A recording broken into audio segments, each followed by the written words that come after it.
The Beekeeper, awal yang penuh adrenalin, namun alur cerita balas dendamnya terpecah di bagian pertengahan film. The Beekeeper memulai perjalanannya dengan penuh semangat, menjanjikan petualangan balas dendam yang tidak terlupakan. Namun, sayangnya, meskipun awalnya seru bukan main, inti alur cerita balas dendam ini tampaknya kehilangan daya tariknya seiring berjalannya waktu. Sejak awal, penonton dihadapkan pada momen-momen yang penuh adrenalin dan ketegangan, membawa mereka pada petualangan intens bersama Jason Statham sebagai Adam Clay. Pertarungan yang penuh aksi dan plot yang diarahkan dengan baik, memberikan angin segar pada genre film aksi ini. Namun, momentum seru yang dimulainya di awal tidak dapat dipertahankan hingga akhir. Meskipun rangkaian pertarungan terus berlanjut, upaya film ini untuk membawa plotnya ke tingkat yang lebih tinggi justru merusak esensi cerita balas dendam yang seharusnya menjadi tulang punggung film ini. Awalnya, The Beekeeper berhasil menanamkan nuansa intim pada alur cerita balas dendam. Keterikatan emosional antara karakter-karakter utama membuat penonton terlibat secara mendalam. Namun, di pertengahan film, tampaknya fokus ini terpecah dan alur cerita menjadi kurang kuat. Pertanyaannya, dapatkah penonton tetap terlibat dan terhubung secara emosional dengan upaya balas dendam Jason Statham sambil juga meningkatkan taruhannya dan memberikan tindakan yang diperlukan sesuai dengan tuntutan genre aksi? Ini menjadi pertanyaan yang semakin mendalam seiring berjalannya waktu. Meskipun The Beekeeper mungkin memiliki momen aksi yang luar biasa, kurangnya kejelasan dan pengembangan cerita mengurangi kekuatan film ini. Seiring berjalannya waktu, penonton mungkin merasa kehilangan ikatan emosional dengan karakter-karakter utama dan kurang terhubung dengan tujuan balas dendam yang menjadi fokus utama cerita. Dalam menghadapi tantangan ini, sutradara dan penulis harusnya bekerja lebih keras untuk mempertahankan ketegangan dan kekuatan cerita hingga akhir. Dengan demikian, The Beekeeper bisa menjadi film yang tidak hanya menawarkan aksi full action saja, tetapi juga menyuguhkan kisah balas dendam yang benar-benar mengguncang penonton. Dalam perjalanan yang penuh aksi, dengan kejutan, The Beekeeper menandai dirinya merangkul semangat Michael Bay. Dengan sutradara David Ayer memutuskan untuk memberikan penonton pengalaman yang berlebihan dan meledak-ledak. Sayangnya, keberanian ini tampaknya berakhir dengan serangkaian aksi yang tidak masuk akal, bahkan dapat dikatakan agak bodoh di bagian akhir filmnya.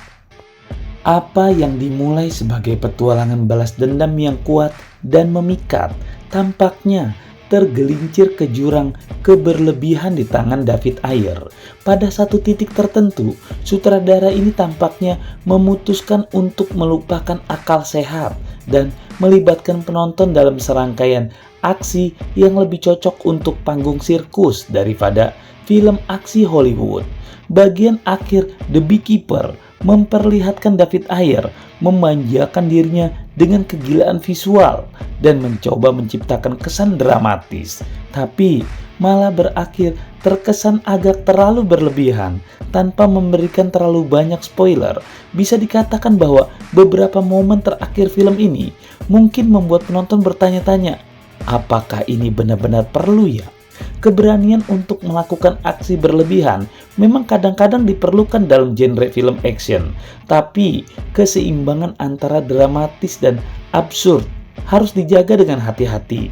Sayangnya, The Beekeeper terlihat kehilangan keseimbangan ini di bagian akhirnya.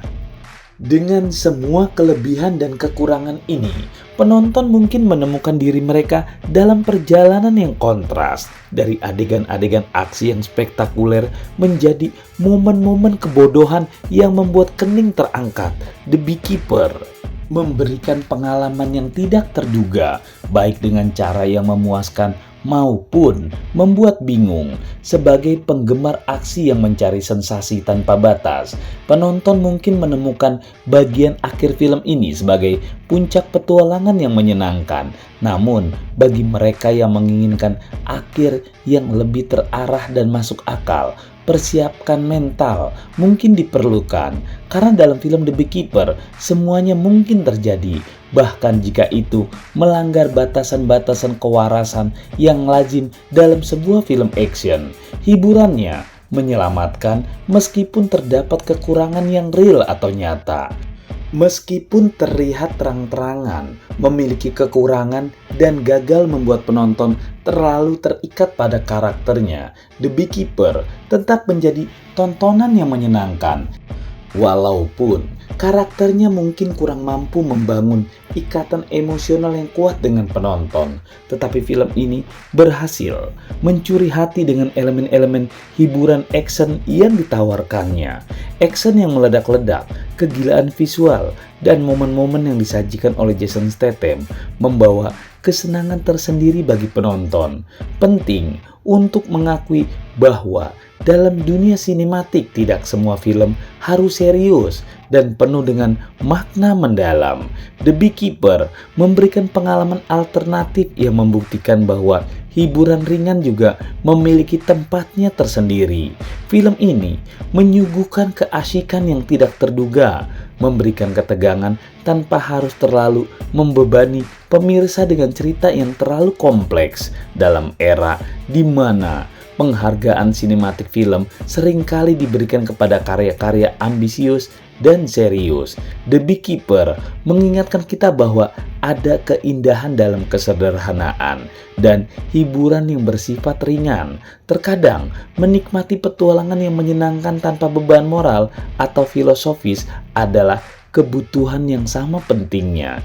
Jadi, meskipun terdapat kekurangan yang jelas, jangan ragu untuk memberikan The Beekeeper kesempatan. Film ini mungkin tidak sempurna, tetapi setidaknya dia berhasil memberikan hiburan yang menyenangkan, menjadikannya alternatif yang patut dicoba di tengah riuhnya perfilman yang penuh dengan ambisi dan cerita-cerita yang serius.